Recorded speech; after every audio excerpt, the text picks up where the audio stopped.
foi pensarmos a ideia de um laboratório, em que os estagiários e estagiárias vieram visitar esse laboratório. E assim, esse laboratório, que seria um laboratório do futuro, um laboratório tecnológico muito high-tech, esse laboratório, então, essa visita deles iria fazer com que eles viajassem no tempo, através da cápsula, e que a cápsula iria levar eles para conhecer essas mulheres na ciência. Então essa foi o mote, né, o fio condutor do drama, processo em drama para inspirar. Depois que a gente pensou então esse ponto de partida, daí a gente começou a estruturar. Só que aí chegou um momento que ficou difícil a gente estar em cena, ao mesmo tempo pensar a dramaturgia. Foi então que a participação da Ana veio a potencializar, auxiliar muito a gente, porque daí a Ana, então, a gente passou para ela toda essa ideia, o que era, a gente fez um levantamento histórico de várias mulheres, o que elas haviam feito, então tinha um vasto material que a gente foi encontrando e não sabia como organizar daí dentro dessa proposta. Aí que o papel da Ana foi fundamental, porque daí ela, né, de acordo muito perspicaz, sentindo o que era proposta, o que a gente tinha falado sobre o processo em drama, a Ana foi organizando esses episódios, então tinha o que ia acontecer no episódio, quem eles iam encontrar primeiro, a gente foi construindo em conjunto, sabe? Não, primeiro talvez vai ter que ter uma personagem X onde já ajude a deslocar o público, daí que veio o papel da benzedeira. Eu já falei que eu já fiz essa personagem, essa vozinha, em outro espetáculo. Eu pensei em trazer essa referência de um outro espetáculo meu, já que eu já tinha uma facilidade de lidar com o público com ela. Então aproveitei a presença da benzedeira, que é uma personagem que já existia, para fazer esse link com a viagem, para ajudar a conduzir o público para a viagem. Então foi assim que a benzedeira apareceu. Enquanto coletivo, esse posicionamento político, teatral, feminista, porque nós temos como proposta, sim, rever os cânones teatrais, patriarcais, rever os papéis das mulheres dentro da própria história do teatro, onde elas foram invisibilizadas, onde os papéis das próprias mulheres dentro do teatro foram colocados como papéis subalternos, né? E a nossa proposta é usar o teatro como uma ferramenta para a gente discutir a agenda feminista, todas essas questões dessa sociedade. Por isso que a gente tem um nosso coletivo como preocupação, porque nós somos atrizes, pesquisadoras e educadoras. Então são 3 eixos que estão bem fortes dentro da Companhia de Mulheres. A gente fazer um trabalho com a criação artística focado dentro desse nosso posicionamento político, que é em relação ao movimento feminista, e a ações sociais ligadas à educação, porque a gente acredita que essas coisas estão todas imbricadas quando a gente está falando dessa proposta de cidadão e de formação de um público em arte. Então a gente está tentando juntar isso tudo. É que pelos meus cálculos, a Terra gira em torno do Sol. Além de atriz, eu sou professora também. E eu vejo que quando a gente está na prática, na sala de aula, no dia a dia, ali, trabalhando a semana inteira dentro da sala de aula, a gente às vezes não consegue chegar no aluno da mesma forma que um espetáculo de teatro consegue chegar. Que em pouco tempo a gente consegue dizer muita coisa que um professor às vezes não consegue dizer em meses de aula, porque a aula às vezes, né, o professor ele não consegue ser o tempo inteiro criativo, o tempo inteiro ativo e botar a galera pra aprender, pra prestando atenção o tempo inteiro. E aí quando você para e apresenta um espetáculo, você consegue que naquela 1h30 os alunos parem e prestem atenção naquilo.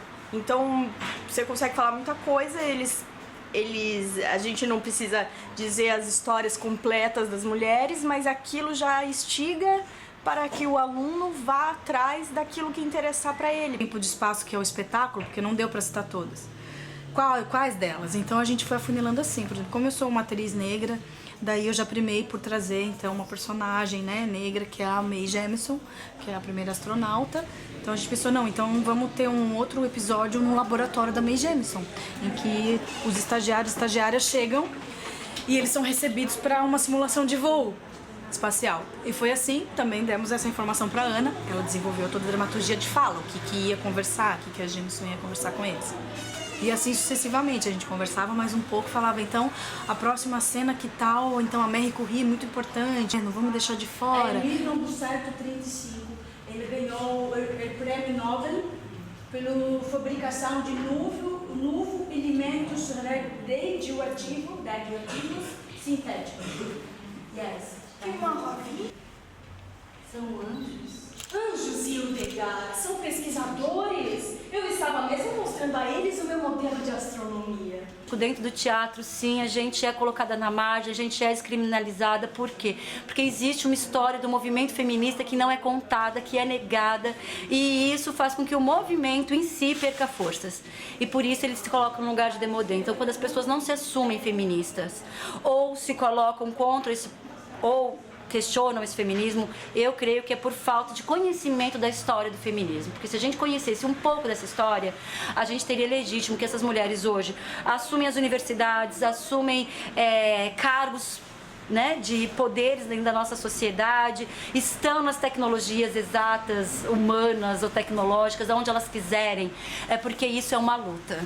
Então, se hoje nós mulheres estamos hoje no século XXI sendo privilegiadas de estarem autônomas, pesquisando, indo atrás, a gente tem que lembrar que historicamente teve muitas mulheres que lutaram com sangue e suor para que hoje a gente tenha esse espaço de conquista. Então, feminismo é para homem, é para mulher, e o teatro feminista está aqui como uma ferramenta de luta para a gente estar procurando uma sociedade mais justa e igualitária. Essa é uma das ideias e ideais do Em Companhia de Mulheres. O final a gente quis parar no contemporâneo, né? Depois de toda essa viagem que os estagiários e estagiárias fazem, eles finalizam num contemporâneo, né? Num choque entre o contemporâneo e o passado, que são a figura da Catemari Rosa, que é uma pesquisadora viva, que existe no Brasil, e a Sônia Guimarães, que é a melhor amiga dela. A gente traz um espetáculo, né? Para que isso se efetive de fato, né? Para que a participação cada vez mais das mulheres, seja nas ciências, sobretudo nas ciências exatas e tecnológicas, como qualquer outra área, ainda é um desafio para a gente. E a gente trouxe elas, né, por elas também serem mulheres negras, que fazem uma história muito bonita também dentro da área das exatas, da física. Então, com esse trabalho, continuar apresentando em outras escolas para a gente chegar em um público cada vez maior, porque sempre no fim dos espetáculos a gente percebe a diferença que aquilo fez na percepção dos alunos sobre a história das ciências, sobre a história das mulheres. Então, a gente quer continuar transmitindo essa história para muito mais alunos, para tentar fazer uma pequena mudança no mundo, assim. Uma experiência muito, acho que, produtiva, né? Muito interessante, que a gente não conhece mesmo essas mulheres que fizeram história, a gente não sabe quem elas são. Nos livros, assim, da escola, nunca aparecem as mulheres, né? É muito difícil. Geralmente são os homens brancos, héteros, que aparecem, assim. E também os nossos professores e professoras, muitas vezes não estimulam a gente em pesquisar também, porque eles têm que seguir esses livros, né? Então fica bem mais difícil da gente pesquisar, assim. O mundo não é só feito de homens, né? Infelizmente. As mulheres, elas existem. Existem e estamos na luta. Existem e resistem. Esse teatro foi muito rico aqui para nossa escola, porque os alunos puderam ver que a ciência não é só composta por homens, que a gente tem várias mulheres na ciência e que às vezes ficam escondidas. Acho que foi rico também para nós professores, muitos professores também não sabiam disso. A gente sabia de algumas mulheres na ciência, mas outras que as meninas trouxeram a gente também não sabia. E acho que pode contribuir ainda mais para a formação de nossos alunos. Eles sabendo mais sobre a ciência e sobre quem está por trás da ciência, eu acho que pode gerar uma vontade neles e principalmente nelas, nas nossas meninas, para seguirem essas áreas também, como eu segui.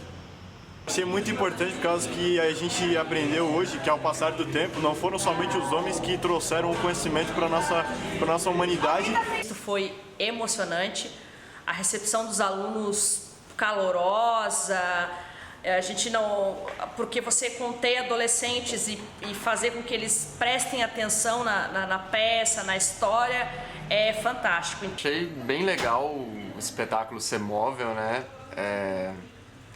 A gente esteve em vários laboratórios, em vários ambientes que foram propícios para a peça que a gente assistiu. Eu achei muito interessante que trouxe assim, histórias que foram apagadas, né, pelo machismo. Histórias que eu não conhecia, eu acho que 90% ou mais das pessoas que estavam assistindo não conheciam. E é interessante a gente ver que mesmo com a estrutura do machismo daquela época, muitas mulheres conseguiram contornar esses impasses e conseguir fazer ciência, né? E foi muito mais difícil naquela época, mas hoje em dia ainda é bem difícil, né? Foi passado pra gente a influência que as mulheres tiveram ao longo dos tempos, apesar de não ser bem reconhecido. E foi passado de uma forma onde a gente pôde descontrair, pôde rir, pôde refletir. E também mostrou bastante que a gente deve sempre seguir nossos sonhos, independente do que falem pra gente. Porque se a gente não for correr atrás deles, a gente nunca vai ter o reconhecimento que merece. E por causa de muitas palavras que não deixam a gente incentivados, a gente deixa de revolucionar a história.